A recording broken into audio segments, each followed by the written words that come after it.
Mangione with your live Pinpoint Doppler 12 Futurecast. All right, we are focused on the Sunday night to Monday time frame because we have a snow system on the way. I don't really want to call it a store because even though technically it is, we're not going to see huge accumulations. In fact, many of us may just get about a coating, but as we work further up to the north, several inches of snow are possible. So it could end up being at least the biggest snow event so far this season, although that's not saying much. Let's take a look at what we're expecting as we work into late Sunday night. This is around 6 o'clock in the evening, and at this point there could be a few light flurries around, especially along the south coast. By 8 or 9 o'clock, I am thinking snow is likely. For most of us, this should not be a big deal.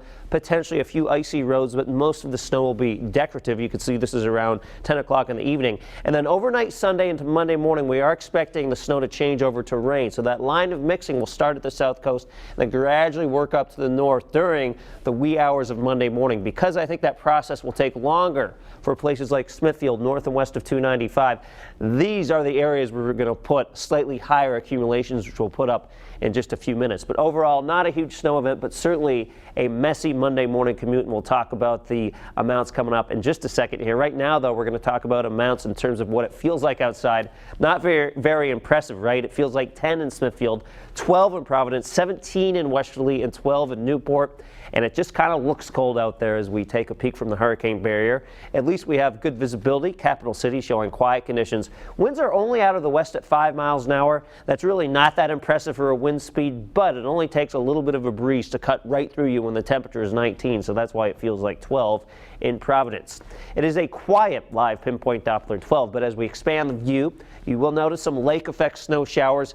This is not where our snow will come from. In fact, the energy from that system, which will bring us that snow and rain, is way out here near the west coast of the United States. So it has to go all the way across the United States. That's why there is still a lot of uncertainty in this forecast, and it's also why we really urge you to not let this be the last snow forecast that you look at, because definitely there could be some changes as the system itself is still very far away from us. Temperatures today, and these are high temperatures. Hard to believe we're using the word high temperatures, and many of these numbers actually below freezing. 31 Hope Valley, 32 Westerly, 32 in Charlestown. Northern Rhode Island temperatures may not even get to 30 today. 28 for Burrville, 27 Foster, 29 West Greenwich.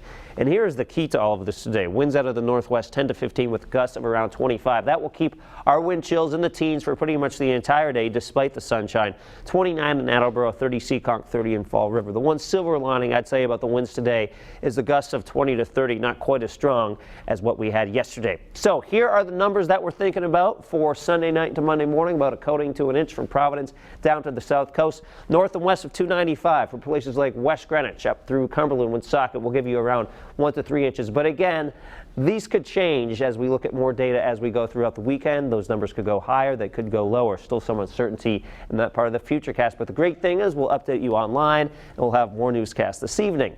So for shoppers today, bundle up. Should be a good shopping day other than the cold temperature around 33, 1 o'clock in the afternoon. Jackets and sunglasses for sure. And then on Monday, no matter what eventually happens with these ultimate accumulations, it will be a messy commute with either a plain old snow or that messy mix of rain to snow and maybe even some freezing rain or sleet to boot and mix it and all of that. So definitely not going to be a great drive on Monday morning. And then on Tuesday, we get a break from all of this, low 40s, potentially another system with rain or snow Wednesday and a Thursday. And then, Julianne, it gets very cold by the end of the week. Notice that. And low temperature around 15 by Friday morning. You know, Pete, I would rather have snow than these freezing cold temperatures, personally. Yes. I don't know about you. But yeah, well, if I'm going to get the cold, I'd like to have some nice decorative white snow to go along with it, for sure. I agree. All right, well, thanks, Pete. We'll keep our eye on that for you. No problem. Now the latest on the transition of power at the White House.